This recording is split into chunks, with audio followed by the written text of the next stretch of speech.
Bonjour à tous. Talent des territoires qui nous emmène cette fois-ci à l'extérieur de l'Hexagone, puisque l'entreprise, les dirigeants de l'entreprise que nous allons recevoir dans un instant ont leurs racines en Grande-Bretagne.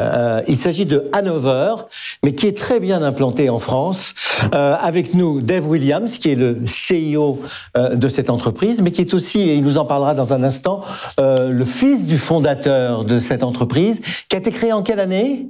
84. 84. Avec le directeur général de la filiale France, Didier Moraldo, qui dirige cette entreprise depuis combien de temps ? Depuis 6 ans. Depuis 6 ans maintenant que vous êtes implanté en France avec une part de marché importante, dans un secteur qui est une niche très importante puisque vous êtes spécialisé dans l'affichage du transport public. C'est exact. C'est-à-dire que les panneaux dans les bus ou dans le métro. Oui, métro, bus, tramway. Oui, électronique. Électronique, toutes les afficheurs électroniques de destination ou d'information, c'est notre cœur de métier. Oui. Dave Williams, c'était l'idée de départ de votre père dans les années 1980 ?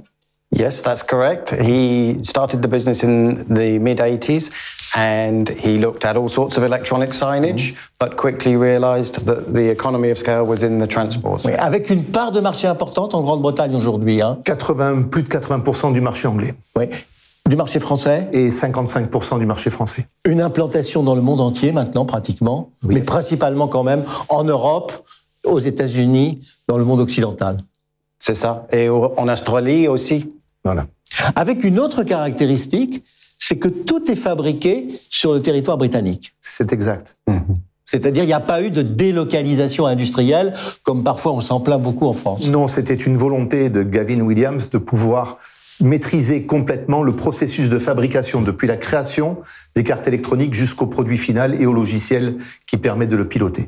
Alors, Monsieur Moraldo, expliquez-nous exactement ce que vous faites en France, vos clients et le produit que vous vendez. Alors, nos clients principaux, ce sont les grands groupes de transport public, Keolis, Transdev, RATP.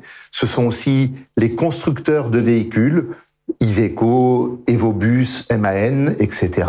Et surtout aussi les collectivités locales qui, aujourd'hui, sont des donneurs d'ordre pour les afficheurs électroniques, l'achat de ces afficheurs électroniques dans les véhicules, et aussi les systèmes d'aide à l'exploitation et à l'information des voyageurs, qui est un deuxième aspect de notre activité. Oui, alors ça, on va en parler, parce que là, il y a sans doute un gisement de croissance et un gisement de développement futur. J'ai noté que dans vos clients, il n'y avait pas la SNCF ? Non, on travaille peu sur les trains français. Pas encore. Pour le moment. Voilà. Eurostar n'est pas encore un de nos clients, mais c'est vrai que le rail est une cible potentielle, mais un petit peu plus lointaine aujourd'hui. Alors, l'affichage, c'est la destination, les étapes, les arrêts, oui, etc. Exact, c'est ça. C'est tout ce qui peut donner une information utile à l'usager utile. Oui. Alors, est-ce que cette information pourrait être plus enrichie ou plus orientée directement chez le consommateur, par exemple par l'intermédiaire de son smartphone ? Justement, elle a évolué. Dans les années 90, c'était un afficheur uniquement embarqué.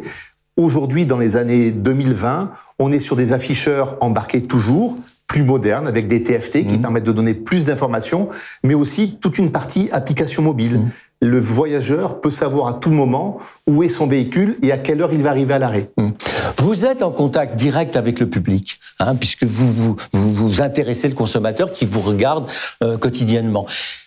Est-ce que vous n'êtes pas tenté de lui donner d'autres informations publicitaires, advertising par exemple ? C'est non, ça, dans votre conception ou pas ? Non. Parce que c'est, en fin de compte, l'agglomération ou le réseau de transport qui va orienter le type et qui va exploiter ça. Voilà. C'est plus son rôle à lui qu'au vôtre. On le trouve plus à l'étranger. Dans nos clients étrangers, il y a plus cet aspect publicité. Sur le marché français, la publicité n'est pas encore très développée dans le transport.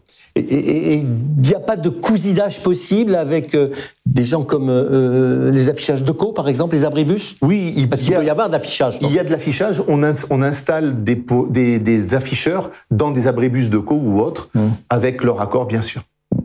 Monsieur Williams, comment on vit après le Brexit quand on est une entreprise britannique qui travaillent en dehors beaucoup de C'est un sujet assez compliqué. C'est sensible. Si ça vous dérange pas, je réponds un peu en anglais et Didier peut faire une traduction. Mais, assez rapide. Yes, it was difficult, and as a business, Hanover is very much for Europe, pro-Europe. So for us, it's disappointing. Business continues. It costs us more money, more administration time to service our European market. And I think the biggest statement for me is our next investment, factory-wise, will be in Europe, not in the UK. Oui. Alors, pardon, allez-y si vous voulez. Un des points qui a été effectivement, le Brexit a été un grand désappointement pour les Français, pour l'entreprise, parce que ça bouleverse beaucoup d'habitudes. Hanover est très pro-européen et européanophile, et on a beaucoup de nos clients qui sont en Europe, France, Espagne, Italie, Allemagne.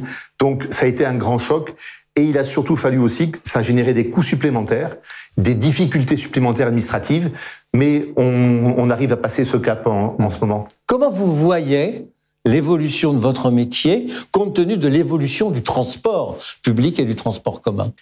Il y a un développement du transport public de plus en plus aujourd'hui, donc on va dire que cette niche d'activité est en train de se développer, et avec les nouvelles technologies, avec les nouveaux moyens de communication, on a effectivement de belles perspectives dans notre métier. Y compris, et ça je m'adresse à vous, Monsieur Williams, d'aller vers la voiture connectée qui pourrait avoir besoin, elle aussi, d'informations.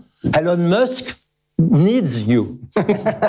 If Elon Musk needs us, then we are in a good position. So yes, I think future technologies and connecting with individual passengers through new technology is certainly part of our future plan. You are in USA. We are in the US. Canada. Yes. South America. Not so much. The market is more complicated there. But especially in Europe. Especially in Europe, yes. France. Yes. 30% du marché en France. On a un peu plus du 30% de notre marché en France, oui. Espagne, Espagne, oui. Italie aussi. Allemagne, Scandinavie. Allemagne. Oui. En fait, un peu partout. Oui. Mais on a l'occasion d'agrandir même plus. Oui.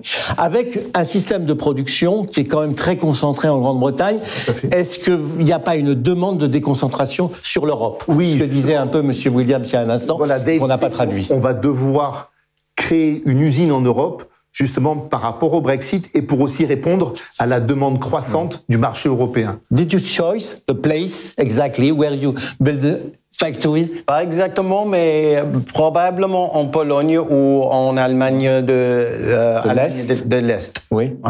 Ouais, mais c'est pas encore décidé. Non, j'imagine que vous attendez la clarification des événements qu'il peut y avoir dans cette région, parce que vous êtes bien obligé d'en tenir compte. Et aussi, on le fait parce que les constructeurs de véhicules, qui sont un de nos gros apporteurs d'affaires, ont aussi beaucoup de leurs usines qui sont dans ces régions-là.